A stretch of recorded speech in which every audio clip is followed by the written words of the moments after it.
Hello and welcome to my YouTube channel Petro Intelligence. My name is Shahid Khan and I am a chemical engineer. Today we will discuss deaerators and steam systems, generation of steam in boilers and boiler feed water preparation. The one thing that almost all process and chemical plants have in common is steam. Steam is almost universally used to transfer energy over reasonably short distances, that is, less than a mile, for the following reasons. Steam has a high latent heat of condensation. This permits flowing steam to transmit about 8 times more energy than that transmitted by a pound of butane. Steam is non-explosive, and hence reasonably safe to handle. Steam is generated from water, which, while not free, is often inexpensive to obtain. Steam is used for several purposes in a modern process plant. To spin turbines. To provide process heat, mainly to reboilers and preheaters. As a stripping medium in fractionation towers. To increase the velocity of heavier liquid streams, typically in furnace tubes. As a lift gas, to lift heavier liquids or solid catalyst streams to a higher elevation. As a purge medium, to prevent pressure taps and other instrument connections and relief valves from plugging. If energy for either motive or heating purposes must be transmitted.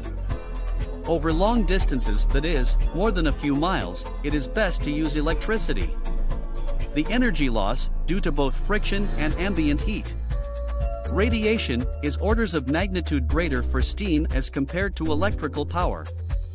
Most electricity is produced from steam by use of a steam-powered generator. Typically, it takes 3 BTU of steam to generate 1 BTU of electricity.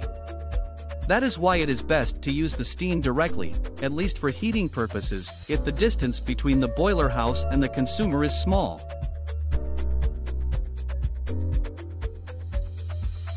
Boiler feed water and its sources. Steam is generated from boiler feed water. But water used for steam generation must first be purified. For example, raw water drawn from the river has 3 objectionable contaminants: sand and silt, dissolved solids, typically carbonates, oxygen. The particulate matter, sand and silt, is removed by flowing upward through a gravel and sand filter bed. The coarser gravel is in the lower part of the bed. The filter beds are backflushed periodically with clear water to clean off the accumulated mud. The dissolved solids, such as calcium carbonates, are removed by hot lime softening or demineralization.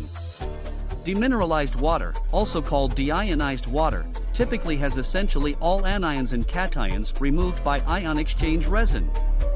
Demineralized water is preferable to hot lime softened water as boiler feed water for several reasons. For one thing, steam produced from hot lime softened water will have some amount of silicates. These silicates tend to deposit on the rotor blades of turbines, which use the motive steam as a source of energy. The silicate fouling of the turbine blades reduces the turbine's efficiency. But, more importantly, from an operator's point of view, the silicate deposits eventually break from the blades. This unbalances the rotor. An unbalanced rotor is the fundamental cause of vibration. Vibrations lead to damage of the shaft bearings and seals. Eventually, vibrations will destroy the turbine's internal components. Also, the hot lime softened water has variable amounts of carbonate contamination.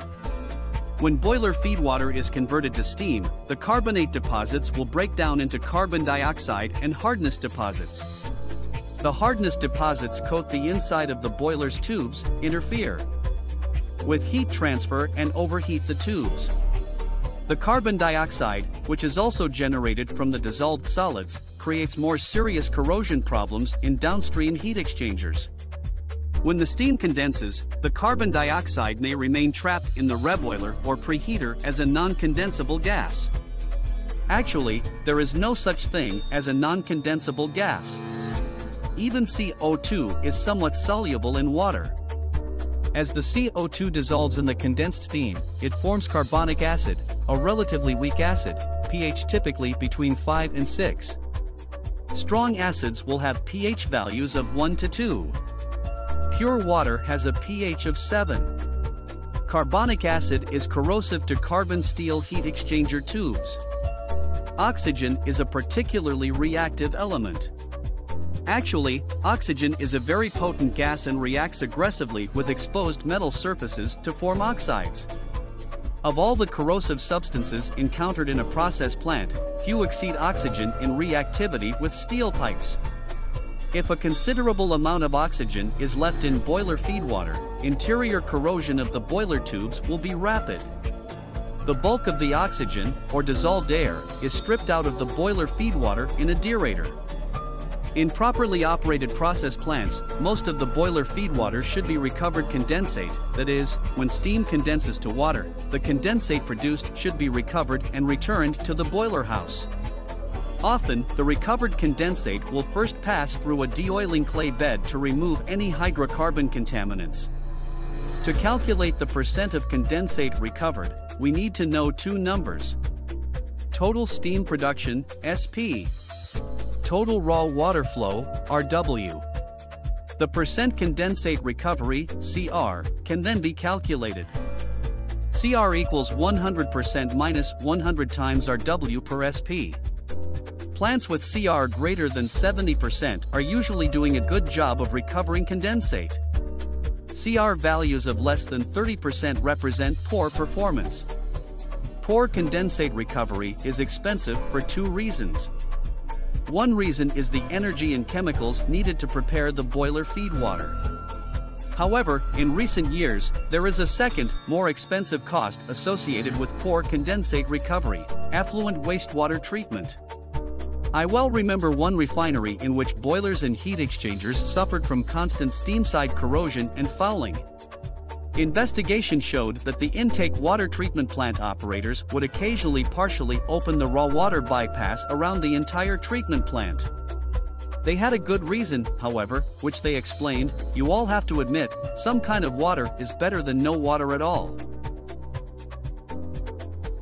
Deaerators. This picture is a sketch of a typical boiler feedwater deaerator. The lower portion of the deaerator acts as a surge vessel for the boiler charge pump. The working part of the deaerator is the smaller vertical section on top of this surge vessel. The vertical section is essentially a small, 4-tray, steam stripper tower. Sometimes these trays are called mixing shelves, but their function is the same as any distillation tower tray, to bring the vapor, steam, into intimate contact with the liquid, soft water. The objective of the little tower is to drive off the light component, air, dissolved in the soft water, with the heavier component, steam. The deaerator shown in picture is operating at 250 degrees Fahrenheit. This particular temperature corresponds to the boiling point of water at 15 psig. We can say, then, that the temperature of the deaerator controls its pressure. However, it is equally correct to say that the pressure of the deaerator sets its temperature. The 120 degrees Fahrenheit soft water is heated to 250 degrees Fahrenheit by the 50 psig heating steam. In most deaerators, the vast majority of the heating steam is condensed inside the deaerator. The heat of condensation of the steam is used to heat the soft water. Usually, only a small amount of the heating steam, specifically stripping steam, is vented through the restriction orifice located in the atmospheric vent. It is this small stripping steam flow that drives the air out of the soft water. Note that the collected steam condensate does not pass through the little stripper section. As this stream is just condensed steam, it should be free of air. Hence, it does not need to be stripped. A common deaerator malfunction. Mr. X was once a high school teacher in a school. I do not quite understand the connection, but many high school teachers become good process plant operators. Perhaps they find the work less hazardous. Mr. X became an operator at the utility complex for a major sugar refinery. Here is a rather neat problem that Mr. X and I solved together. The problem was cavitation of the high-pressure boiler feedwater charge pump, as shown in picture. Such pumps are often multi-stage. This means that there are 3 or 4 pump impellers on a relatively long shaft. The longer the pump shaft, the greater the damage caused by vibration to the pump support bearings and mechanical seal. Cavitation is certainly the leading cause of vibration in centrifugal pump operation. The cause of cavitation in this case was loss of liquid level in the deaerator surge or water storage vessel. The symptoms of the problem Mr. X described to me were as follows. 1. An operator working at the main boiler would open the boiler's blowdown valve. Some lime-softened water, about 10% of the boiler's total feed water, must be drained to maintain the total dissolved solids (TDS) content of the boiler's circulating water below a safe maximum. 2. This would draw water out of the deaerator vessel. 3. The level in the deaerator would fall, and the flow of 120 degrees Fahrenheit soft water into the deaerator would increase. 4. Suddenly, the flow of softened water would increase exponentially. The level control valve would rapidly open. Yet, the level in the deaerator would slowly continue to fall until the pump lost suction and cavitated. Mr. X and I then made the following field observations. 1. When the flow of softened water exceeded 80,000 pounds per hour, the heating steam pressure control valve, as shown in picture, would open to 100%. 2. A further increase in softened water flow drove the deaerator pressure down. This happened because the deaerator temperature also dropped. 3. Suddenly, the atmospheric vent pipe, which had been venting steam, started to blow out rather large quantities of water with the steam. 4. This removed some of the water from the boiler feed surge drum portion of the deaerator. 5. As the deaerator water level fell, the 120 degrees Fahrenheit softened water flow increased. 6. The escalating flow of colder softened water cooled down the deaerator. 7. Since the water in the deaerator must always be at its boiling point, the reduction in the deaerator temperature resulted in a reduction in the deaerator pressure. 8. The reduced deaerator pressure coincided with an increase in water jetting out of the atmospheric vent. What was happening? Well, we have already discussed this phenomenon in a previous video on tray flooding. Water carryover from the top of tray 1, as shown in picture, is simply a clear signal that our little 4-tray distillation tower is flooding. But what is causing the trays to flood? Trays usually flood because of excessive vapor flow. The vapor flowing to tray 4 is essentially the heating steam flow. Certainly, most of the steam condenses on the trays, as the heating steam comes into contact with the 120 degrees Fahrenheit softened water. It takes about 1 pound of 50 psig steam to heat 7 pounds of water from 120 to 250 degrees Fahrenheit. The uncondensed steam is then vented from the top of our tower through the atmospheric vent. However, the full steam flow from the pressure control valve does flow up through tray 4. Obviously, when this pressure control valve is 100% open, the weight of vapor flowed to tray 4 is at its maximum. However, dear listeners, do not forget that when the steam inlet pressure control valve is 100% open, any further increase of cool softened water flow will suppress the deaerator's pressure. When the pressure of a vapor goes down, its volume goes up. Volume is inversely proportional to pressure. In addition, when the volume of a vapor flowing through a tray increases, so does its velocity. Any increase in vapor velocity through a tray result in higher tray pressure drop. Moreover, what is it that causes trays to flood? Why, it is high tray deck pressure drop. To solve this problem, Mr. X recommended to his boss that the softened water be preheated by using it on one side of a heat exchanger to cool off a waste foul liquor stream that was flowing to the effluent treatment pond. This heated the softened water from 120 to 160 degrees Fahrenheit. The 50 psig steam demand was reduced by 25%. This reduced steam flow prevented the trays from flooding. Note that it is okay to heat softened or demineralized water to 160 degrees Fahrenheit. You should not, however, do this with raw water. Calcium carbonate salts will plate out and foul the heat exchanger tubes. I rather like this problem. It illustrates how knowledge of one type of process equipment, a distillation tower, can help us understand problems in a piece of equipment that is superficially quite a bit different. Boilers. A rather typical boiler is shown in picture. This is the sort of boiler one might rent to generate 50,000 pound/hour of 150 psig steam. Incidentally, rented process equipment does not have to be returned to the owner if the plant files for bankruptcy. But that is another story. The boiler shown in picture relies on natural circulation. The density difference between the water and steam in the downflow pipes and the riser pipes causes the water to circulate through the pipes. A typical circulation rate results in 10 to 15% of the water flow being vaporized into steam. The produced steam flows from the steam drum into the steam header. The makeup boiler feed water valve maintains the water level in the steam drum. A certain amount of water is drained from the mud drum. The amount of this blowdown is determined by measuring the TDS in the steam drum. Typically, a target of several thousand parts per million (ppm) of TDS is specified. If the steam is generated at a low pressure, 150 psig, for use in reboilers, rather high TDS may be acceptable. If the steam is generated at a high pressure, 1400 psig, for use in high-speed turbines, a much lower TDS target would be set. It is really the quality of the treated boiler feedwater that sets the blowdown rate. Deionized or demineralized water might require a 1 to 2% blowdown rate.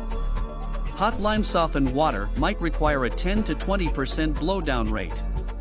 The amount of hardness deposits and silicates in steam is a function of entrainment of water, as well as the TDS of the boiler feedwater.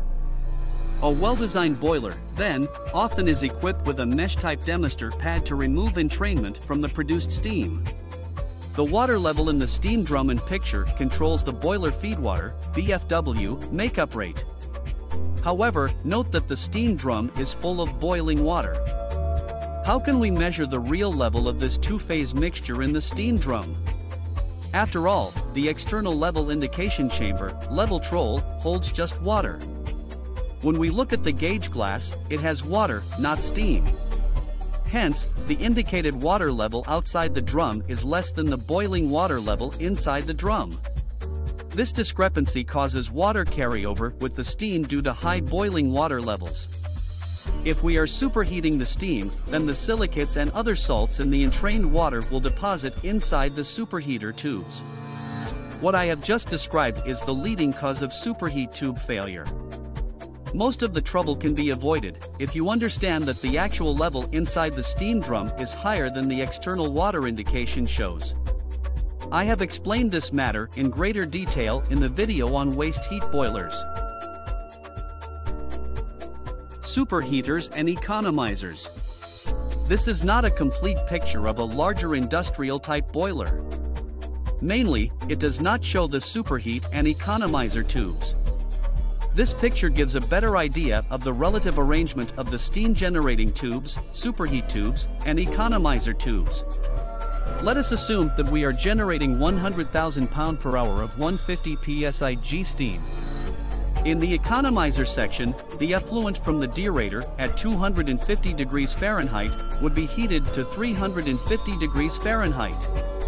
As the specific heat of water is 1.0 BTU per pound degree F, we would need 100 BTU per pound of water.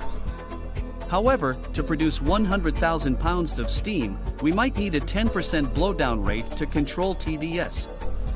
This means 110,000 pound/hour of boiler feed water is needed. Therefore, the economizer heat duty would be 110,000 pound/hour times 100 BTU per pound equals 11 million BTU per hour. The latent heat of vaporization of 150 psig steam is roughly 880 BTU per pound. Therefore, the steam generation section heat duty would be 100,000 pound/hour times 880 BTU per pound equals 88 million BTU per hour. The specific heat of steam is 0.5 BTU per pound degree F. As shown in this picture, the saturated steam will be superheated from 360 to 680 degrees Fahrenheit. Alternatively, we may say that the steam superheat will be 320 degrees Fahrenheit. We would then need 160 BTU per pound. Hence, the superheater section heat duty would be 100,000 pound per hour times 160,000 BTU per pound equals 16 million BTU per hour. The total boiler heat duty would be the sum of the economizer, generation, and superheat sections, or 115 million BTU per hour. I have noted that the stack flue gas temperature of the boiler is 680 degrees Fahrenheit. Let us assume that we have around 3% oxygen in the flue gas, or about 15% excess air. We can then apply the following rule of thumb: for every 300 degrees Fahrenheit that the flue gas temperature exceeds the ambient air temperature, the boiler efficiency drops by 10%. If our ambient air temperature is 80 degrees Fahrenheit, then our boiler efficiency is 80%. The fuel consumed in our boiler is then 115 times 10 power 6 BTU per hour divided by 0.8 equals 144 million BTU per hour. Waste heat boilers. Probably only 20% of process plant operators or engineers ever work on the sort of boilers shown in pictures. However, 90% of process plant personnel will, at one time or another, in all likelihood operate a waste heat boiler. In many petroleum refineries and chemical plants, most of the plant steam is generated in such waste heat boilers. One of the most common such boilers is the kettle boiler, as shown in picture. The hot oil to the kettle boiler is a circulating pump-around stream from a fluid catalytic cracker fractionator slurry oil circuit. There is a fundamental difference between this sort of boiler and the utility plant boilers discussed previously. In the kettle boiler, the heating medium is inside, rather than outside, the tubes. To obtain the full capacity of the kettle boiler, the uppermost tubes should be submerged in boiler feedwater. This requirement creates a few problems. First, note the water level in the level indicator shown in picture. It looks quite a bit lower than the water level inside the kettle. Why? Well, because the water inside the kettle is boiling water. The water density has been reduced by the bubbles of steam. I have discussed this problem in detail in my video on level control. Basically, the difficulty is that the water in the level indicator has a specific gravity of about 1.0. The boiling water in the kettle has a specific gravity of perhaps 0.5. If we have 4 feet of boiling water in the kettle, then, by pressure balance, we will have 2 feet of cool water in the level indicator. To compensate for this problem, the top tube of the tube bundle should be kept well below the top of the kettle. This also will help retard entrainment of boiler feedwater in the steam. To further improve the steam quality, the experienced design engineer places a dome, as shown in picture, on top of the kettle. The dome will have a sloped demister mesh pad. A demister acts to coalesce small droplets of water into larger droplets. The larger droplets easily settle out of the flowing steam. The demister is sloped to promote liquid drainage from the surface of the pad. Of course, if the steam from the kettle will be used to reboil some nearby column, entrainment is not a major problem. If the steam is going into superheater tubes, however, serious entrainment will lead to solid deposits inside the superheater tubes, and this may cause these tubes to overheat and fail. Fouling of turbine blades would also result. Identifying waste heat boiler tube leaks. This picture shows 2 waste heat boilers that are generating superheated, 150 psi steam from a fractionator hot oil pump around. After years of trouble-free operations, water was observed in the gas oil pump around return stream. The symptoms of the water infiltration into the fractionator were an increase in the fractionator pressure and an increase in the water production from the fractionator reflux drum's draw-off boot. The operators planned to bypass boilers A and B in turn, as shown in picture, to determine which boiler had a tube leak. Boiler A was arbitrarily selected. The hot gas oil pump around from the fractionator was closed. With the reduction in the gas oil pump around heat removal, the generation of 150 psi steam dropped in half, and the water intrusion into the fractionator stopped. The operators concluded that with waste heat boiler A out of service and the water leak into the fractionator apparently eliminated, the leaking boiler was A. However, when boiler A was hydrotested by the maintenance department, no leak was found. So, boiler A was returned to service. But, as the operators restored the flow of gas oil to boiler A, the indications of water intrusion into the fractionator returned. The operators, quite angry, again removed boiler A out of service and insisted that the maintenance department this time find and actually fix the tube leak in boiler A. This scenario was repeated 3 times, until the plant manager intervened and instructed the engineering department to purchase a new $250,000 tube bundle for boiler A. The refinery had lost $100,000 per day in production for about 40 days, up to the day that the new tube bundle arrived. The new bundle was quickly installed. As the gas oil pump around flow was restreamed, the flow of water into the fractionator was once again initiated. Can you see the problem? It is a failure in applied logic. Boiler A was never leaking. All along, it was boiler B that leaked. Here is what had happened. When boiler A was removed from service, the steam flow from the steam drum dropped by 50%. The delta P through the superheat coil, shown in picture, dropped from 30 psia to 1/2 square times 30 equals 7.5 psia, that is, delta P varies with the flow squared. The pressure in the steam drum then fell from 180 psig to 150 plus 7.5 equals 157.5 psig, that is, the pressure of the 150 psig plus the superheat coil delta P. The pressure in the steam drum fell below the 160 psig pressure of the gas oil pump around return. The leak of water into the gas oil stopped. The leak reversed and became a small leak of gas oil into the steam drum. Whenever boiler A was returned to service, the extra steam flow repressurized the steam drum above the pressure of the gas oil and thus restored the water leak into the gas oil. It was found that the steam was contaminated with gas oil whenever the waste heat boiler B was in service with boiler A offline. Boiler A was put back online again and the water reappeared in the fractionator as it had on the 4 prior occasions. However, we now had boiler B isolated, but left boiler A online with no resulting oil contamination of the 150 psig steam and with no water contamination of the gas oil pump around.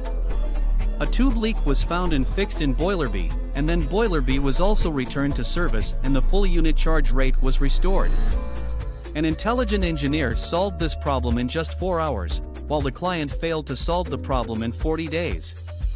One key observation he made was the oil contamination of the steam at the steam sample point shown in picture, when only the boiler B was in operation. The second observation he made was that the steam drum pressure increased above the gas oil pump around pressure, when both boilers were in service together. This story illustrates the importance of making direct field observations. The relevant pressure gauges and samples were not available until the engineer showed up on site and asked that they be installed. It also illustrates an even more important principle of taking an analytical approach to problem solving. That is, all possible contributions to a problem need to be considered. Then field observations should be made to confirm or refute the existence of each problem. Convective section waste heat steam generation. This picture shows another common form of steam generation from waste heat. Boiler feed water is circulated via a pump through the convective tubes of a fired heater. Most of the heat released by the fuel, 50 to 70%, is absorbed in the process coils. Perhaps 10 to 25% of the waste heat in the flue gas is absorbed in the steam generation coils. It is good design and operating practice to keep the percent of water vaporized in the steam generating coils to well less than 50%. Higher rates of vaporization promote the laydown of salts inside the convective tubes. Low water circulation rates will lead to tube leaks. It is probably best to consume steam generated in small waste heat boilers locally in steam reboilers and preheaters. Turbine drivers are best powered by boiler house steam, where steam quality is more closely monitored and controlled. That's all, gentlemen. If you like my video, please follow my YouTube channel Petro Intelligence for more videos. Good day and good luck.